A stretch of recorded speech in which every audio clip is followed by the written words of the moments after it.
The Straw Hats are finally back in One Piece. Now, if you're not a One Piece fan, you're probably thinking to yourself right now, what the heck is this guy talking about? The Straw Hats are the main characters of an over 1,200 episode series. What do you mean they're back now? And let me explain. Yes, the Straw Hats are the main characters in One Piece, and they're pretty much what the focal point of the story is throughout the entirety of its length. Except there is a very long stretch of the story where I would argue that the minor Straw Hats take a huge backseat in the progression of the narrative. But in Elbath, and as of chapter 1147 specifically, I think it is safe to say that the minor Straw Hats are going to join the more important Straw Hats in becoming the major focus of the story from here on out, so that's what we're going to talk about today. If you enjoyed this video, make sure to leave a like, and if you want to see more videos like this, let me know by subscribing.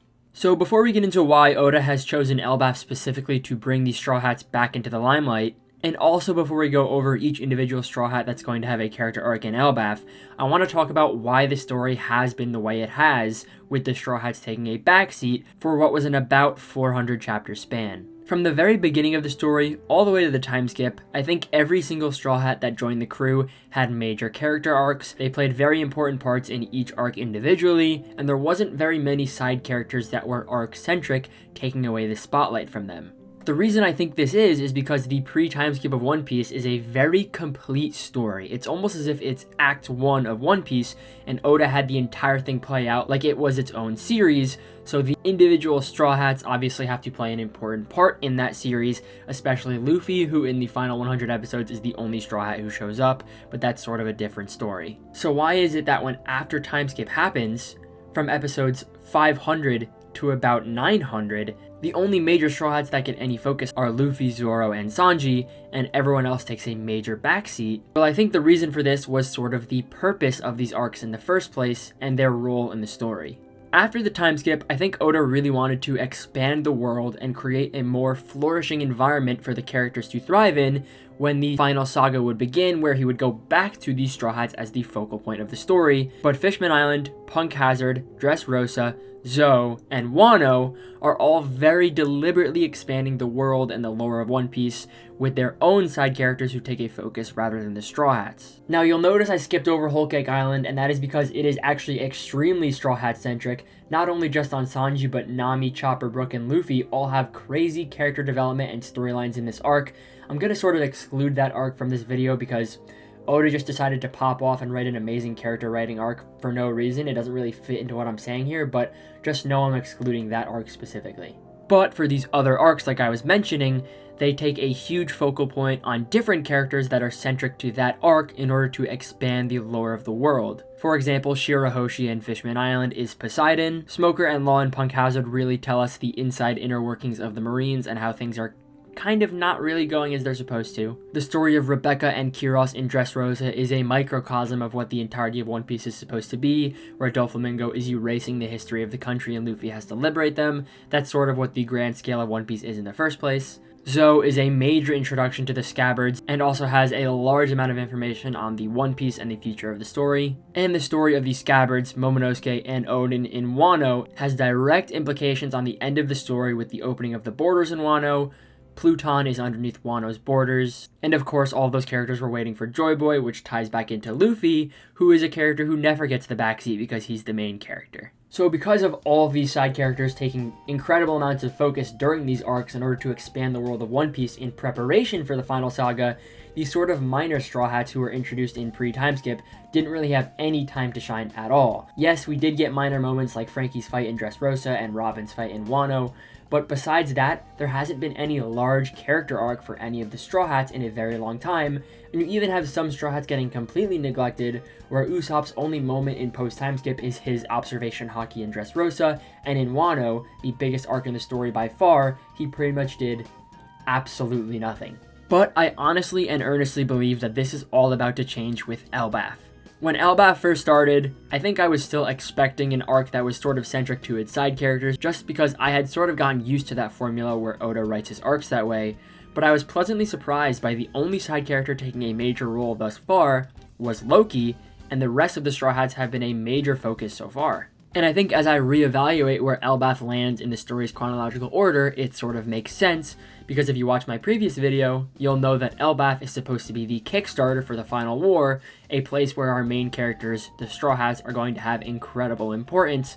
So it is very important that Elbath sort of builds up these character arcs for our Straw Hats for that final war. And because that's the role Elbath is going to play in the greater story, sort of setting us up for this grand conclusion, I really do think all these minor Straw Hats are going to get incredible character arcs throughout that span, and Elbath is important for setting those seeds into the ground. And that becomes extremely apparent with the recent chapter, chapter 1147, setting up two very important character arcs for both Brooke and Robin, and also some previous chapters setting up characters like Frankie and Usopp.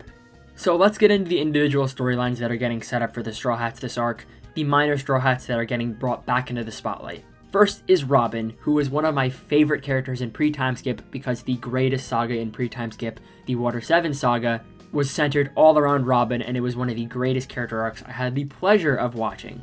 But since then, it's sort of been dry. Robin's been a great character until this point, but there hasn't really been any push for her character to evolve in any sort of way, and that's why I am finally excited to say that I think the Books of Ohara being found in Elbath and now being threatened by the Gods Knights is going to push her character in a very interesting direction. At first, I was a little confused when Oda brought back the books from Ohara and Saul as well. I thought that was sort of diminishing Robin's backstory that we got in Enies Lobby, but now I understand what he was doing, and it's kind of genius. Oda is going to leverage this newfound happiness that Robin has found with Saul being alive and the research of Ohara still being here and not burned, by putting it in danger immediately and forcing Robin to have some sort of character evolution in order to save these books and Saul from dying to the hands of the Gods Knights. I think this is an absolutely perfect way to bring a character arc for Robin back into the story for the final saga, because now she has the strength to protect what is important to her. In her backstory in Enies Lobby, she watched everything get taken from her and she was absolutely powerless. Now that threat has appeared again,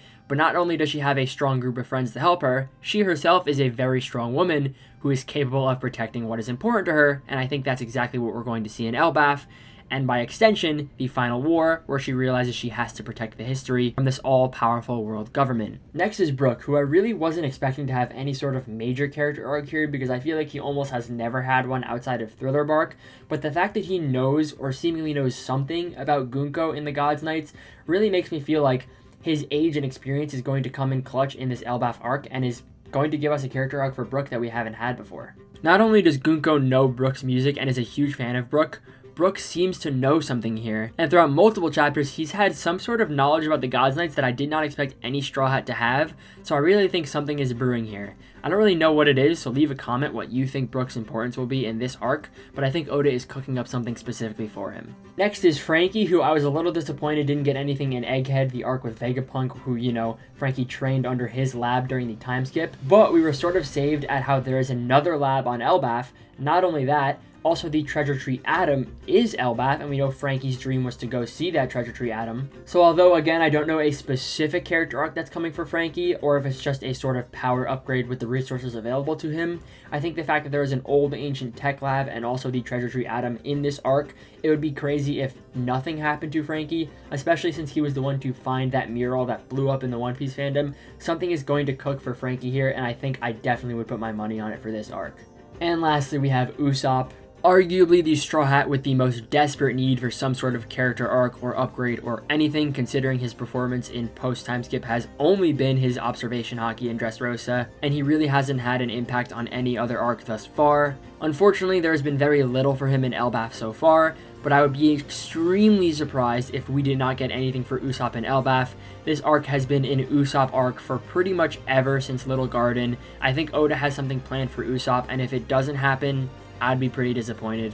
But considering how early we are into the arc, and considering how the other minor Straw Hats are also getting upgrades, and Usopp is sort of a major Straw Hat considering he's in the original 5, I think it is absolutely certain that Usopp is going to get something this arc, and it's going to be big for his character, because if it's not, he sort of is just a not important character. But until that happens, we're just going to have to wait and read every chapter in anticipation. I really do think this arc is going to be huge for the Straw Hats and set us up for some of the greatest character arcs One Piece has ever seen for the final saga. And if you want to keep up with my opinions as that final saga develops, make sure to subscribe and stick around. I'd love to have you. I make videos every week about every chapter. And Elbath is seriously just heating up. Thanks for watching, and until next time.